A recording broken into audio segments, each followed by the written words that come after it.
Welcome back to our OSPF series. What I intend to do is further explain how you can have different subnets that OSPF can learn about with regards to the access layer.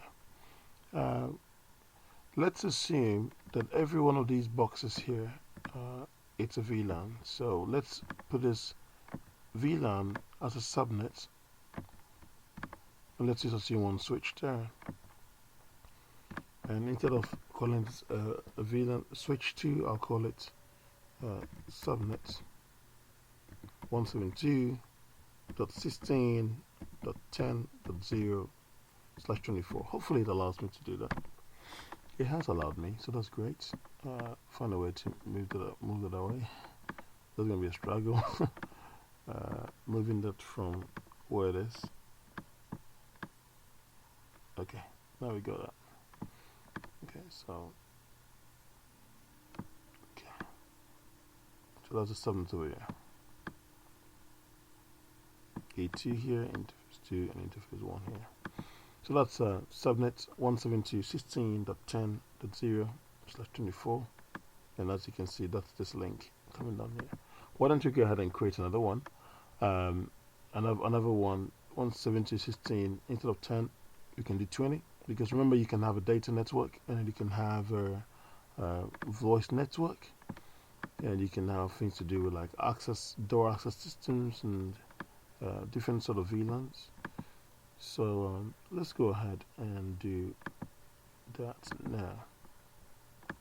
So let me actually choose an interface.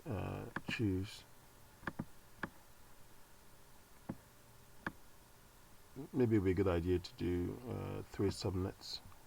And again, and of course, I'm going to go ahead and call this subnet 172.16.20.0/24, and then like you guessed, subnet 172.16.30.0/24. Okay, so this I'll stick around here somewhere. This IP address, let's change that to .2, and this guy, I don't remember his IP address, but I can find it out.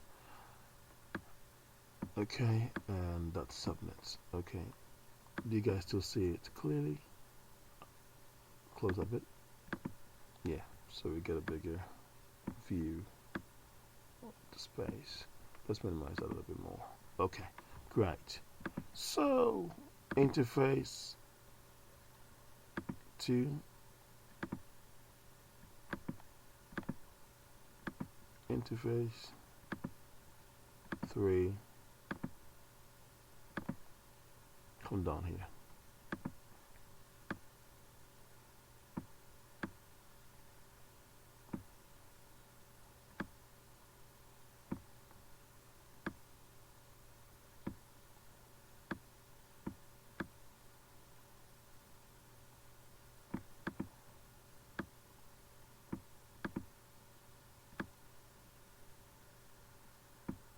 Okay, that's the loop back. So in fact, this L0, that's the loop back interface.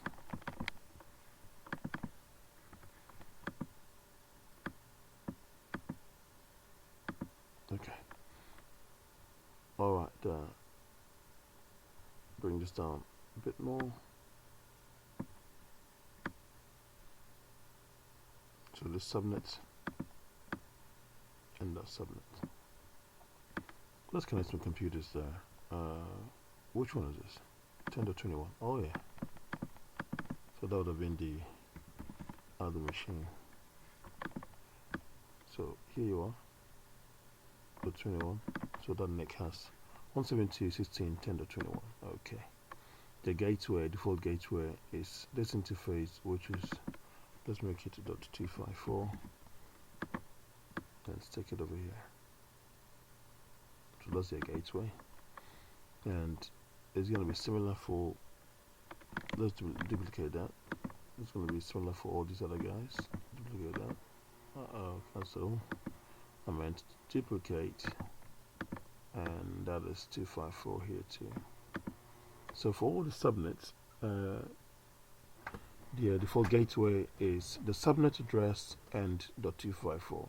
So the last usable address in the valid host space, that is the gateway, default gateway.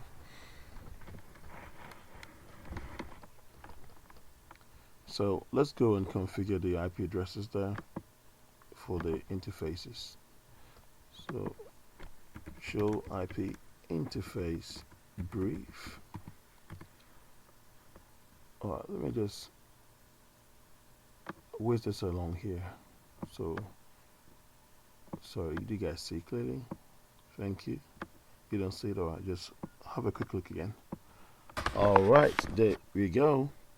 Okay, so first interface, first Ethernet 2.0, 2/0, unassigned is administratively down. Administratively down means that that interface is physically down. It's like I've said, shut down. By default with Cisco, these interfaces are down. It's not the same for switches, but for routers really the interfaces are down, so you need to make sure you bring them up and make them alive. And so and first Ethernet 3, as you can see there as well, it's unassigned, it's down and down. So let's scroll up a bit more. So status and then protocol. Okay, so we need to make sure that it's alive. So let's go and add these networks. So if I do show IP route connected interfaces, what do we have to see? I see the 172.16.10 as a connected interface. I see the 172.16.200 as a connected interface, and that's a different uplinks. Remember, the uplinks going to core A, and then uplinks going to core B. Alright, so these are all connected interfaces. They have physical connections to your router or your switch, your layer 3 switch. Okay, 10.0.0/32 is subnetted, and that actually is your loopback. So this subnet here, it's another connected interface, but it's a loopback. Okay, alright, well that's cleared. Let's go ahead and configure interfaces. So configure terminal interface first 2/0. Let's give it a description. It's a data subnet. No, let's make this one our voice subnet. Although I'm going to use computers to represent them, but you get a drift. I will change the symbols to look like a phone or what have you. But voice subnet 172.16.20.0. Hopefully it allows a slash there, and it does. So IP address, you guessed it, 172.16.20. What did I say? We're going to use the last valid usable host address, and that is a 254, and then 255.255.255.0. It's a /24. These bits of the network portion are turned on, that's turned off, and that denotes or shows you which one is a subnet. Okay, so press enter, and it said earlier on it was administratively down. You need to go and do no shot. Let's exit that. Now interface, so its status is changed to up, and that is administratively up as well. So interface F3/0, description, subnet. So we've done data voice.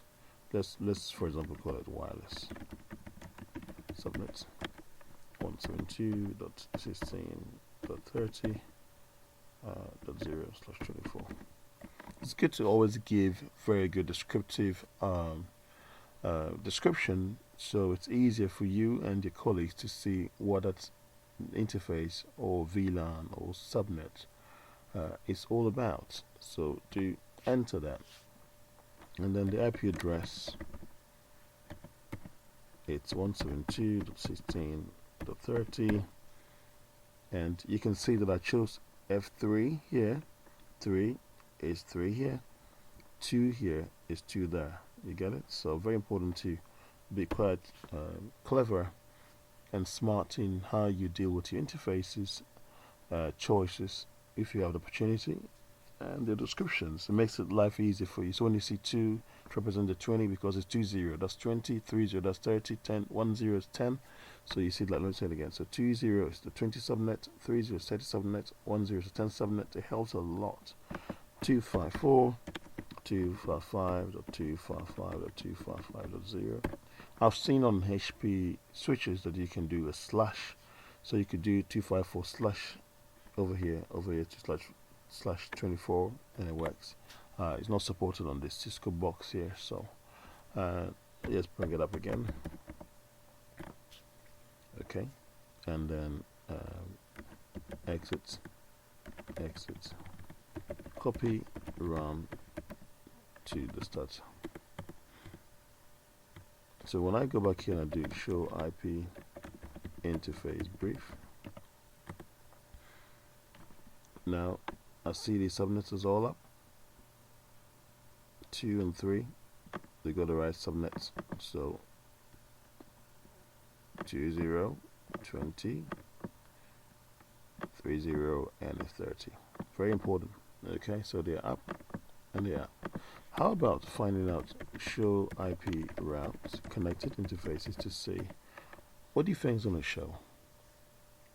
You think about it for a second before I press enter. Okay.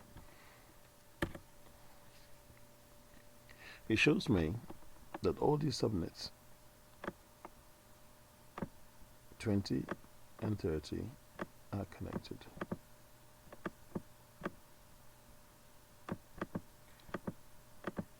Let's ping 172.16.20.254, and that's there. What if I ping .1? Of course, you don't expect that to work, do you? Because there's nothing attached to that subnet yet. So we're going to go ahead and give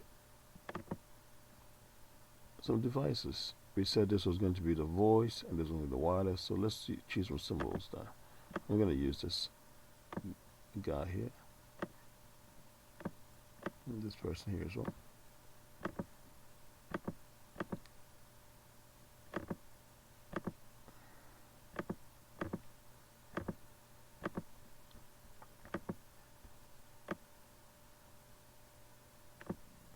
So PC4 belongs to the subnet .20, PC5 belongs to subnet .30. Okay, like I promised, let's change the symbol and let this represent a phone. I can put a PBS there, but it's not a PBS, so let me see if I can just type phone. Oh, here we go, it's an IP phone. Okay, we got ourselves an IP phone. Hooray! Let's change the symbol as well, and I said this was going to be a wireless, so let's look for the VLAN, maybe a controller or an access point.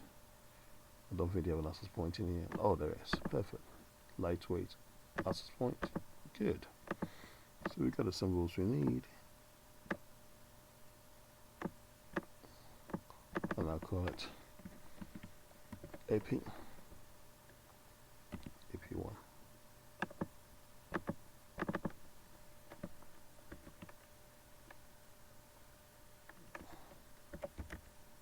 Phone 1.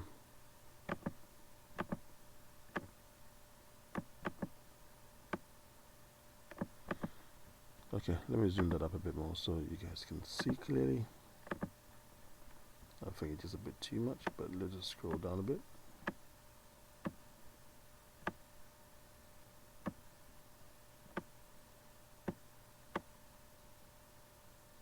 So up north is my access switch over there, but these are representing subnets, guys. Okay, look, is where I can change the symbol to look like something else. What can it look like? Can it look like something that does exist? Or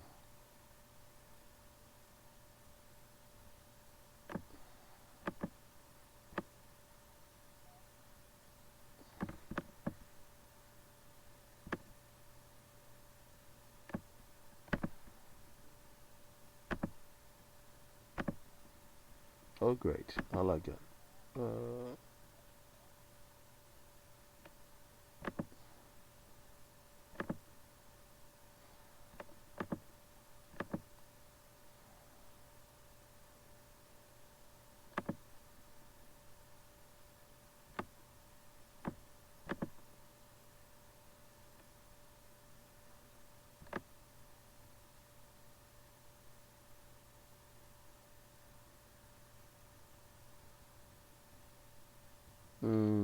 Let me.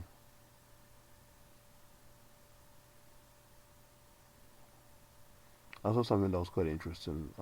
Don't know if I should use this one here, or I should use this one I saw earlier. 145. This will look.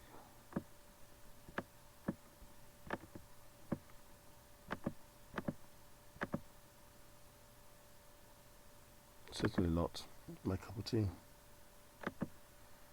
We can use the link.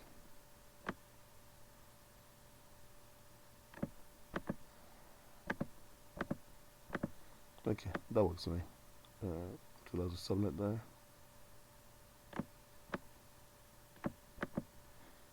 And then, oh, guys, forgive me. Let me pause the video for a second.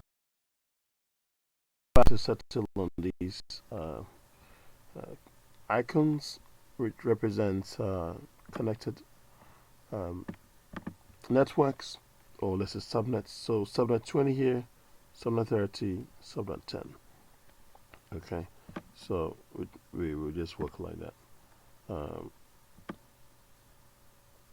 Don't worry too much about the cosmetics, really. It's about understanding what we're trying to achieve here. Okay, so let's head back to where we were earlier. And no, I mean these ones. Start them up and then give them IP addresses.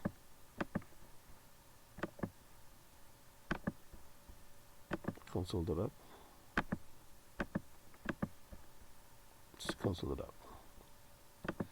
So phone, we know what subnet that belongs to.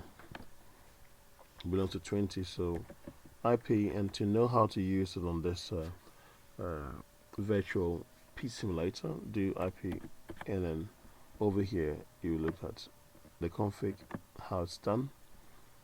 So I'm gonna do IP 172.16.20 network. Let's choose the 100 for this, and then it's a /24.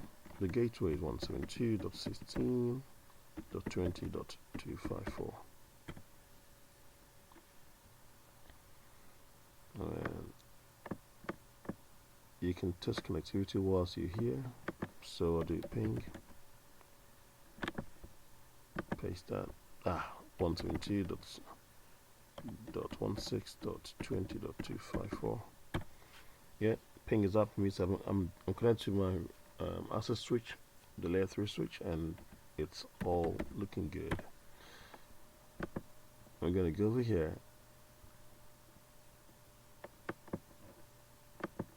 and do, it's an AP, right? So IP 172.16.30. Let's also get an IP address 99. So /24 172.16.30.254. once it's finished checking the duplicate address, we would ping our gateway 172.16.30.254. Are we connected? Yes, we are. No drops at all. We are physically connected to that layer 3 switch. Save that config and let's label them. So we said this is 100 and the one is a 99, so don't need to come back up here for a little while. So let's duplicate that.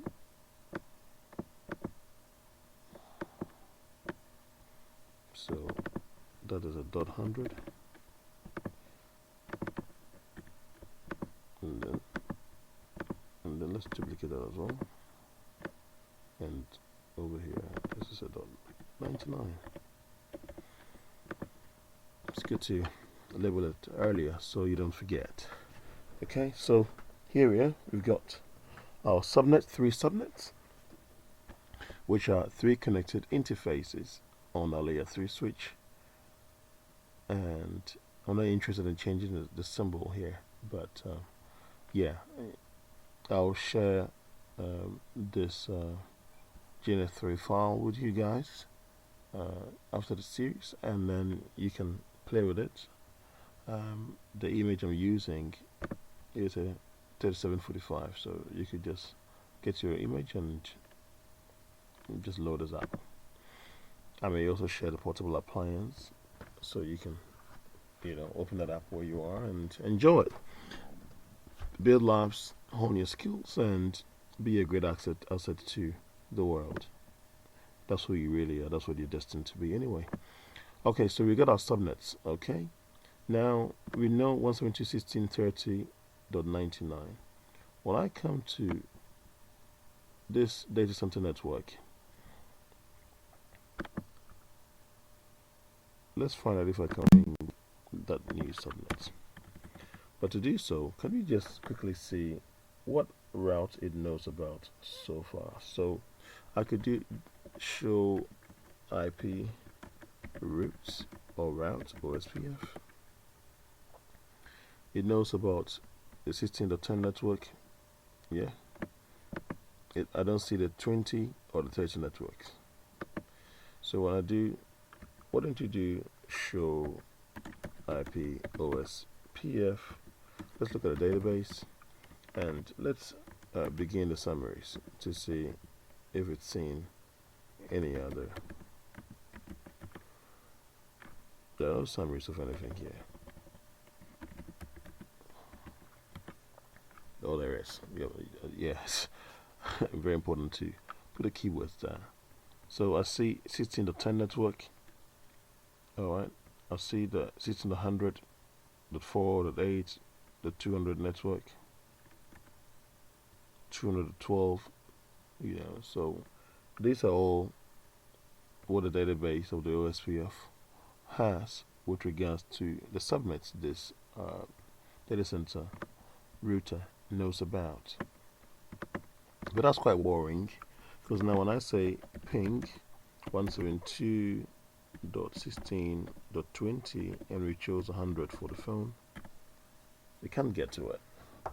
But it's there on the network. It's connected to that layer 3 switch, which is running OSPF. But why can't we get there? Why can't we get there? You do remember that on that switch over here, which is called the access switch, let me actually show you something. Show run.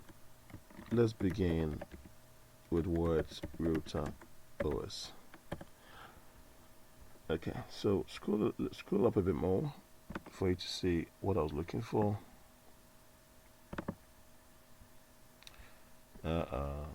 Yeah. Now it shows network 172.16 network, but doesn't mention the 20, the 30, the 40, the 50, or whatever hundreds of VLANs or subnets that may be put on that layer 3 switch. And that is quite worrying, because you as a network engineer should be able to do your work, and whenever the other guys who take care of the switches or who are the VLANs and whenever they connect systems up, your OSPF should be able to work without a problem. But now you clearly see that if you don't go into add the network command under the router process, you will not be able to get to those networks.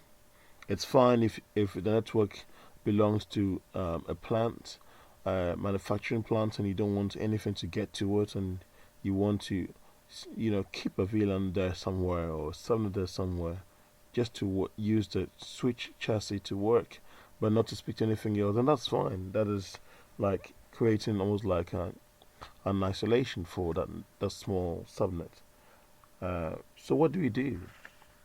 This is how you troubleshoot OSPF. This is how you troubleshoot OSPF. So what you can do, my friends, to fix this problem is go under the router OSPF one process and use a keyword, a very important keyword. You use the word redistribute. What are you trying to redistribute? Let's backtrack a little bit. When I do show IP route connected, all these subnets are connected, right? 10, 20, 30, and the others. So when I type redistribute, I mean redistribute the connected what? Let's have a look. Route map. Is it a text? Is it a metric type? Is it a metric? What is it really? I want to connect to redistribute the connected subnets. And can I press enter? Yes, I can. Now, don't use do WR. Please always do copy, run, start. Get into the good habits, please. These are old habits, really. So now that I've done that, if I go back in here and I ping, what's happening? Ta-da! Da-da-da-da-da-da-da-da-da-da-da. We can get to that subnet. What about if I went to 30.100 minus 1 is 99. Let's wait and see. Up and ping, please. One more time. Ping the other one again. Did you see that? So now, once you as the network engineer, you've designed your OSPF that way. So show run begin OS router OS. Once you have said redistribute or redistribute connected subnets, you don't even need to worry about coming here, adding that, adding that, adding that, adding that. You don't need to worry about that, because when you say redistribute connected subnet, any subnet that's added on there later on can become part of the process. Unless they say they don't want it, then you know what to do. But here you go. So that saves you a lot of work by adding network statements when you can just do it in one go. But of course, use that with caution. You don't want somebody to come in there and plug in things and do some VLANs without going to change management and all. But of course, it depends on the environment. So use this wisely. Only do that if necessary. Personally, I would like to do my network statements because I want to have control of what is being advertised into my OSPF topology. So that's good. Let's head back over here and repeat the commands we had earlier on the summarization. Let's look at the summary. What do we see? More.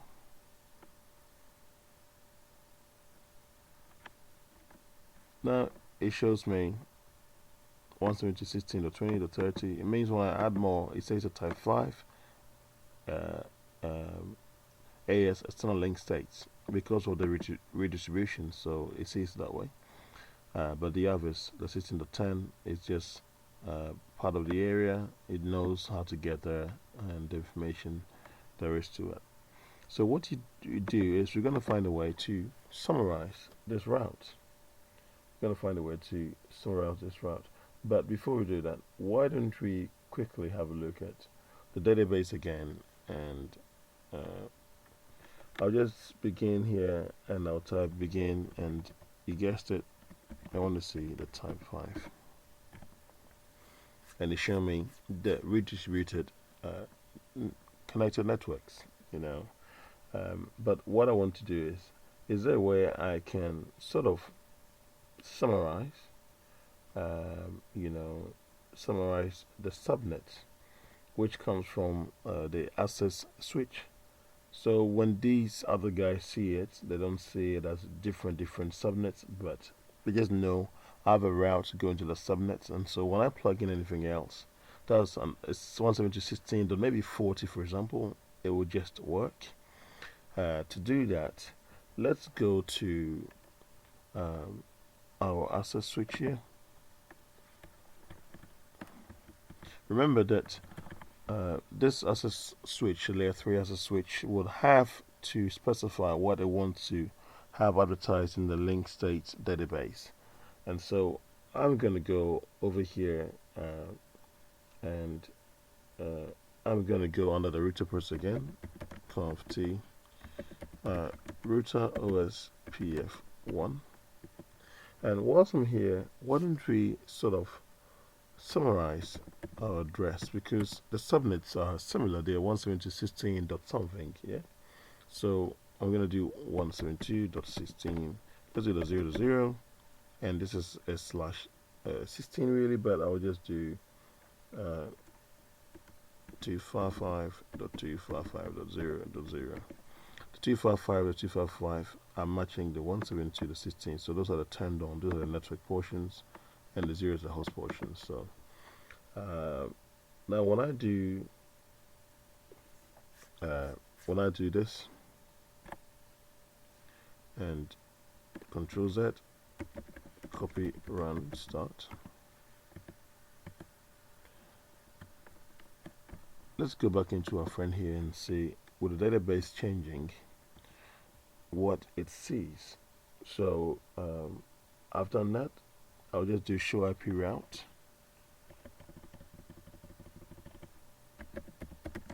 OSPF.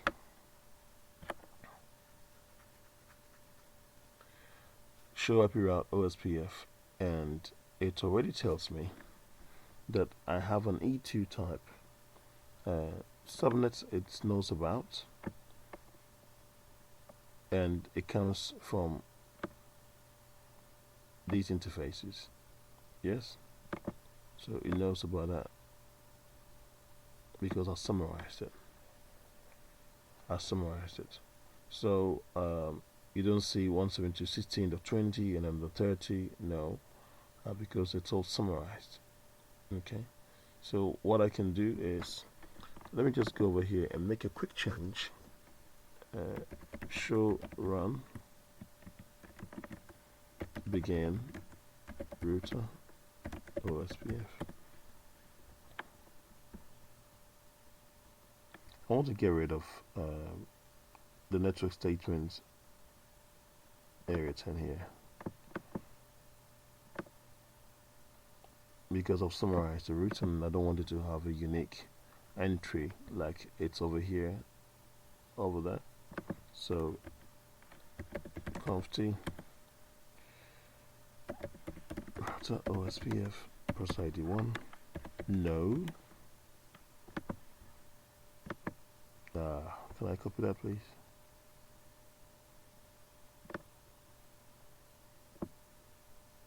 Don't worry, I'll put the end there.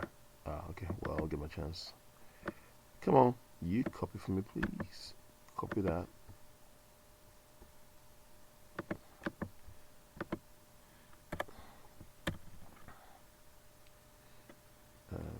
Control Z, copy, run, start.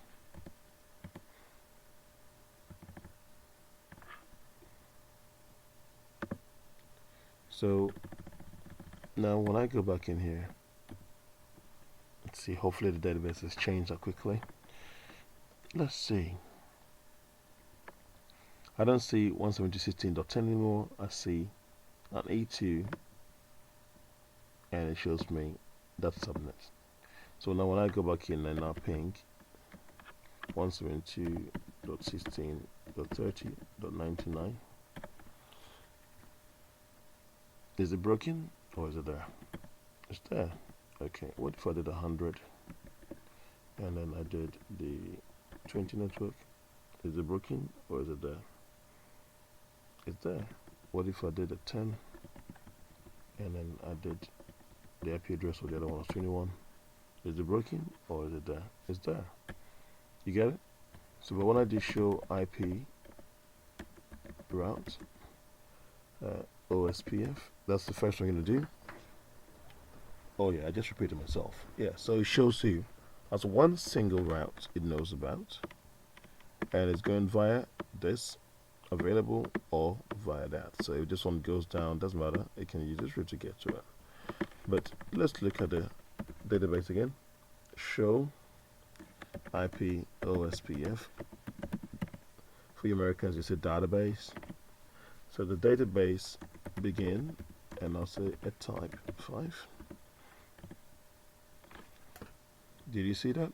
It only shows one route, and then it knows about the loopback of our access layer switch and the route that it sits on. So that, you know, the connected networks, but it's summarized nicely. And so get into summarization, which is good.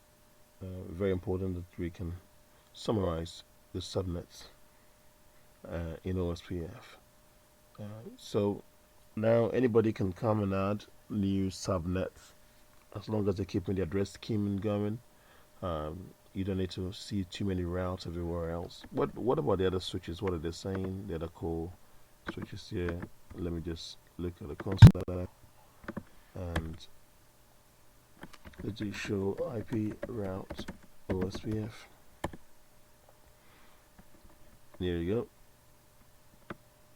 See, you see now database, it's working well. It can see that whole subnet over there. Okay. Where is the 172.16.10 before? It's not there anymore. Okay, so perfect. So the summarization is working well. OSPF database is working well. I'm going to add a device.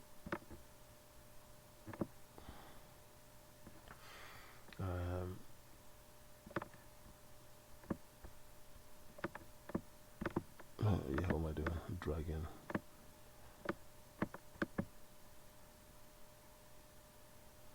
Let's kind of first.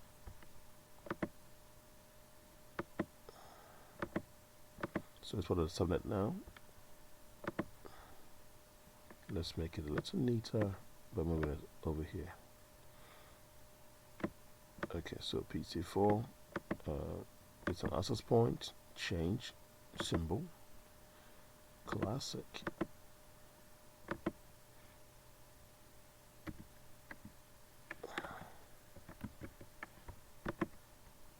Apply OK. So the ticket is they've just added a new access point for better coverage in one area, and it's AP02. Let's start it up and then put an IP address down. So this 99, let's make that 100 to make it look nice. So it's IP 172.16.30.1. Let's do 101. 172.16.30, and let us do 254. That's a gateway for sure. And you know, I always like to test where I am. I don't like to come back later when I can check whilst I was there. Alright, so pinging the gateway works fine, no issues there. Save the config. Save the config. And let us see if from the switch, data center switch, I can ping it ping 172.16.30 and let's ping .101. There we go. So you see, you can add as many subnets as well, as long as you have them in the right order. And if you're going to use this address scheme of 172.16/16, you can add 30, 40, 50, 60, 70, 80, all the way down. And all those subnets, unique as they may be, they can be placed in the OSPF database as a single entry. And so you'd reduce so much work for your database, because the bigger database, of course, the more the routers have to read it and share the topology and use your bandwidth and all. It's best to keep it as minimal and as clean as possible. And so tiny tweaks and tuning, and that helps a lot. Okay. Whilst we're here, is there something else I can sort of look at? Let me see. I'm just thinking of default routes for now. But let me pause for a second and think about default routes.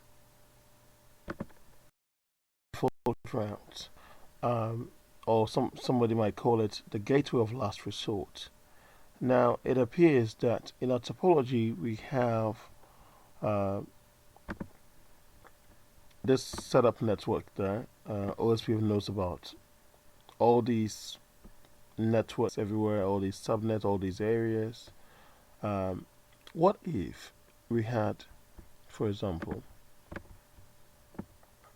a network here, which could be our ISP? So for those of you in the United Kingdom, it would be maybe BT or E or Virgin. In America, you would have Verizon, AT&T.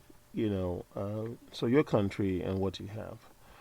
Let's say you go to ISP and you've got their device, and then it's connected down here. Let me use this line here. Let's try and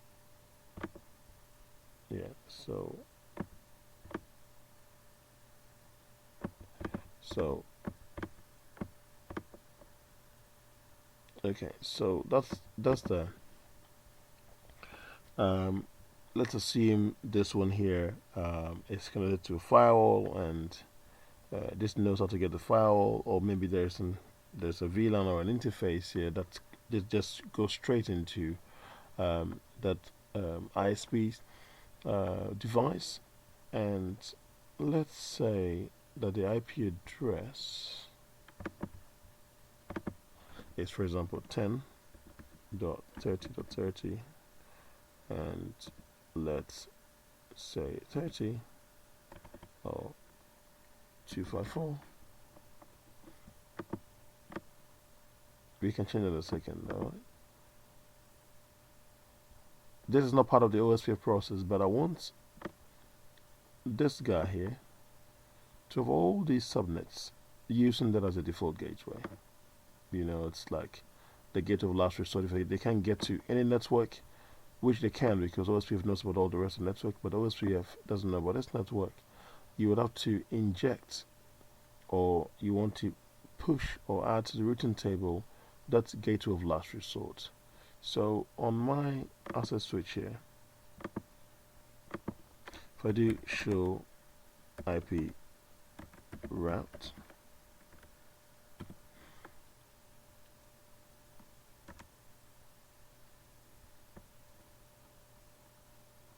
this is all I see. So I see a lot of OSPF 000, CCC 000, show run. And let's just bring this down a bit more.